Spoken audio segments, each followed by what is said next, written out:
Baik. Kemudian Nabi sudah mengisyaratkan bahwasanya mimpi yang baik itu adalah salah satu tanda kenabian. Kata Nabi Muhammad SAW, lam yabqa minan nubuwati illa al-mubasyirat. Tidaklah tinggal daripada sisa-sisa kenabian ini kecuali yang disebut al-mubasyirat. Wa mal mubasyirat, apa itu mubasyirat? Ar-ru'yatus salihah, penglihatan mimpi yang baik. Itu sisa kenabian. Kalau antum ketemu para ulama terus kemudian memberikan wasiat kepada antum dan wasiat itu sesuai dengan Quran dan Sunnah, maka antum bisa menganggap mimpi antum itu termasuk sisa-sisa kenabian. Enggak apa-apa. Misalkan saya pernah dimimpikan oleh beberapa habaib dan ulama, diwasiatkan untuk selalu bangun malam, untuk melazimkan wirid tertentu. Enggak apa-apa selama tidak bertentangan dengan Quran dan Sunnah. Kemudian bagi orang yang tidak mempercayai bahwasanya hal ini memang berasal dari Nabi Muhammad SAW, itu hak mereka. Tapi kita ahlu sunnah wal jamaah yakin Nabi sudah mengatakan, man ro'ani fil manam faqad ro'ani haqqo. Barang siapa melihatku di dalam mimpi, maka sesungguhnya dia telah betul-betul melihatku. Hadis kedua, man ro'ani fil manam faka'annama yarani fil yaqazah. Barang siapa melihatku di dalam keadaan mimpi, seolah-olah dia melihatku dalam keadaan terjaga. Hadis ketiga, man ro'ani fil manam fasawfa yarani fil yaqazah. Barang siapa melihatku dalam keadaan tertidur, maka suatu hari dia akan melihatku dalam keadaan terjaga. Masalah mimpi ketemu Nabi ini nggak ada perbedaan pendapat. Yang jadi masalah bagaimana pada saat kita terjaga seperti ini melihat Nabi Muhammad SAW. Kalau kita komparasikan dari 3 hadis ini, maka ulama pun berbeda-beda. Mayoritas ulama mengatakan sangat possible dan mungkin melihat Nabi dalam keadaan terjaga atau mata melek. Kita seperti ini mungkin saja melihat Nabi Muhammad SAW. Kenapa? Karena Nabi Muhammad SAW ketika Isra dan Mi'raj menjadi imam di Masjidil Aqsa, mengimami banyak sekali para nabi dan rasul yang sudah meninggal. Artinya ada posibilitas bagi diri kita untuk melihat Nabi Muhammad SAW dalam keadaan melek atau terjaga. Dan itu terjadi kepada banyak sekali ulama. Maulana Syekh Ali Jum'ah Muhammad Abdul Wahab mengatakan, aku melihat Nabi dalam keadaan terjaga setelah aku menghatamkan 40 kitab sirah Nabi.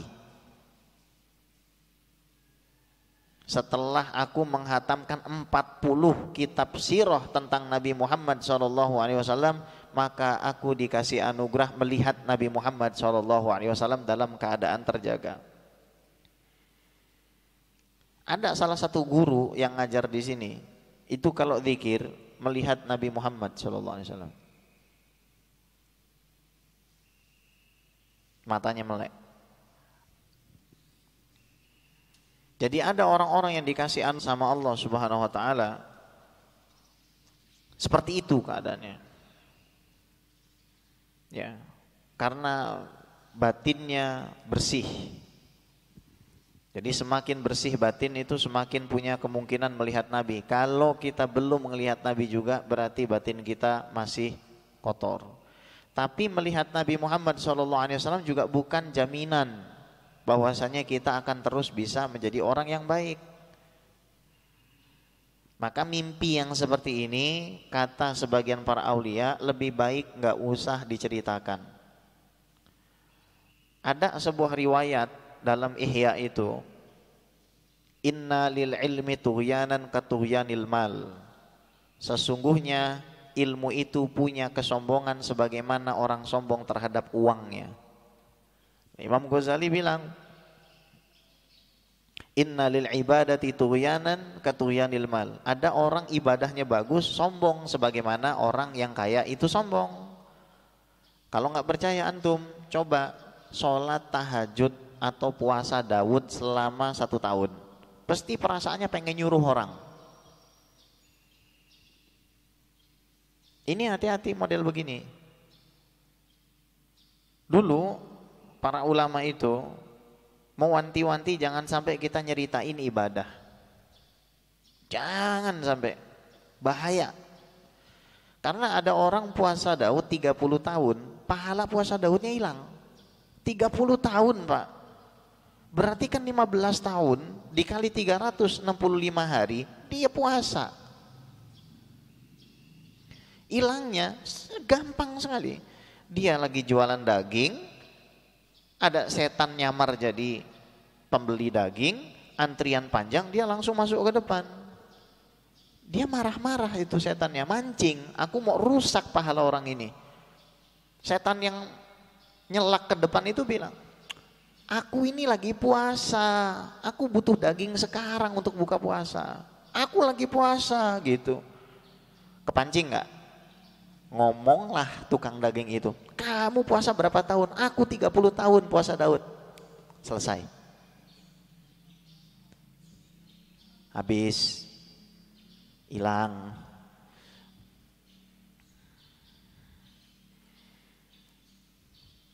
Maka kita nggak tahu, Allah itu menyembunyikan 5 di dalam 5 itu.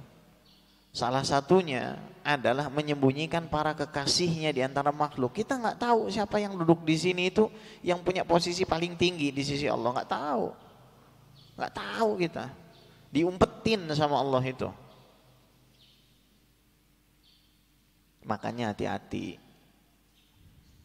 Hati-hati kita kalau ngomong sama orang, seuzon sama orang, apalagi seuzon sama guru. Hati-hati.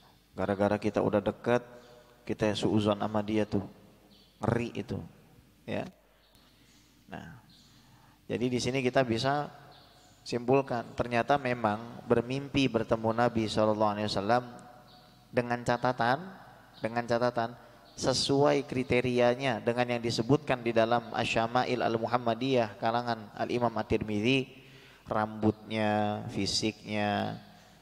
Saya pernah punya teman bilang, Bib, saya itu mimpi ketemu 25 Nabi dan Rasul. Yang 24 pakaiannya putih, rambutnya ikal. Yang ke-25 yang aku Nabi Muhammad keribo. Terus saya bilang, itu yang ente temuin bukan Rasul tapi babe cabita itu. Yang ente temui itu bukan Rasul tapi babe cabita. Rasulmu itu enggak keribo. Artinya antum juga harus belajar kitab Asy-Syama'il Al-Muhammadiyah. Dan kalau antum mau melihat Nabi, antum harus paham betul isi Asy-Syama'il Al-Muhammadiyah. Baik, lanjutkan silakan. Maka Nadi pun bertanya kepada Nabi bait syair, apa itu wahai Rasulullah? Lantas para sahabat berkata kepadanya, dengarkanlah apa yang akan dikatakan oleh Rasulullah sallallahu alaihi wasallam. Kemudian Rasulullah sallallahu alaihi wasallam berkata, bacalah abda'u bismillah warrahmani. Aku memulai dengan nama Allah, Zat yang Maha Pengasih. Maka Nadim pun berkata, abda'u bismillahi warrahmani. Dan harusnya hingga akhir syair yang berbunyi, wasufuhul khalilil wal kalimi fiha kalamul hakamil alim. Dan suhuf Nabi Ibrahim al-Khalil dan Nabi Musa al-Kalim di dalamnya merupakan dalam zat dan yang maha menghukumi dan maha mengetahui. Suhuf itu suhufi Ibrahim wa Musa. Suhuf itu lembaran-lembaran kitab selain Taurat, Injil, Zabur, Quran. Itu namanya suhuf. Allah turunkan bukan cuma Quran, Taurat, Injil, dan Zabur. Tapi Allah turunkan juga suhuf. Jumlah suhuf ini ada 100. Menurut riwayat Abdullah ibnu Abbas. ditambah 4, 104. Jadi totalnya kurang lebih ada 104 kitab yang diturunkan kepada umat manusia. Baik. Sang Nadim pun bertanya, terus membacakan syair tersebut, sedangkan Rasulullah mendengarkannya dengan seksama. Ketika Nadim terbangun dari tidurnya, beliau langsung mengulangi kembali syair yang beliau baca di dalam mimpinya. Ternyata dalam sekejap syair tersebut sudah beliau hafal dari awal sampai akhir. Tidak lama kemudian saat menjelang subuh beliau kembali bermimpi bertemu Rasulullah sallallahu alaihi wasallam. Untuk kedua kalinya dalam mimpi itu Rasulullah sallallahu alaihi wasallam berkata kepada beliau, bacalah kembali apa yang telah kamu kumpulkan dalam hatimu, yang telah kamu hafalkan. Maka Nadim pun membacanya dari awal hingga akhir seraya berdiri tempat di depan Rasulullah. Sedangkan para sahabat berkumpul di sekitar Rasul sambil mengucapkan amin di akhir setiap bait dari syair tersebut. Ketika Nadim mengakhiri bacanya, Rasulullah SAW berkata, semoga Allah berimu taufik dalam segala hal yang diridhoinya dan juga menerimanya darimu. Semoga Allah memberi keberkahan untukmu dan orang-orang yang beriman, dan semoga Allah menjadikan nazam tersebut bermanfaat untuk hamba-hambanya. Nah, ini sudah terbukti apa yang disampaikan Rasul. Dari zaman Sidi Syekh Sayyid Ahmad Al-Marzuki nulis kitab ini sampai sekarang kita masih mempelajarinya. Artinya keberkahan doa Nabi Muhammad SAW di dalam mimpi itu tidak bisa kita tolak. Masih ada orang yang nggak percaya kalau dalam mimpi itu Nabi Muhammad SAW bisa berwasiat. Di dalam muqaddimah Sahih Muslim, syarah Sahih Muslim yang ditulis Imam Nawawi, itu dijelaskan bahwasanya ada seorang ulama ahli hadis yang menganulir banyak sekali hadis-hadis yang dia riwayatkan semata-mata karena di dalam mimpi Rasul mengatakan hadis itu nggak valid dari saya. Ada jenis ulama yang seperti itu padahal ahli hadis. Maka jangan kita menganggap bahwasanya oh ini nggak benar nih. Ini cuma ngaku-ngaku. Nah, kita lihat siapa yang mengaku. Sayyid Ahmad Al-Marzuki ini salah seorang ulama besar di Mekah. Bukan katakanlah orang Kebon Jeruk atau Banjarwijaya. Ya, ini orang yang sangat alim luar biasa. Mimpi ketemu Nabi SAW dan tidak terjadi hanya kepada beliau. Antum kalau belajar ilmu qiraat, Nazam Syatibiyah itu yang ditulis oleh Al-Imam Asy-Syatibi dalam ilmu qiraat itu juga hasil perjumpaan dengan Nabi Muhammad SAW di dalam mimpi, ya. Jadi gimana Bib caranya biar saya bisa ketemu Rasul? Nah, antum kalau mau ketemu betul-betul baca sholawat sehari 15.000 kali. Kalau mau betul-betul 15.000 kali. Allahumma sholli ala sayyidina Muhammad wa ala ali sayyidina Muhammad. Allahumma sholli ala sayyidina Muhammad wa ala ali sayyidina Muhammad. Kalau 1000 itu 1 jam kurang lebih ya. Kalau 1000 antum bisa baca cepat 1 jam. Ya, dalam 1 hari berarti 15 jam. Kita ini kadang 15 jam jalan-jalan sanggup ya. Tapi 15 jam baca sholawat kok kayaknya enggak sanggup. Agak aneh kan ya. Ya.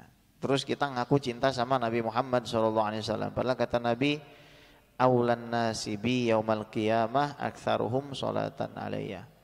Orang yang paling berhak denganku nanti di hari kiamat orang yang banyak sholawatnya kepadaku. Ya, lanjutkan.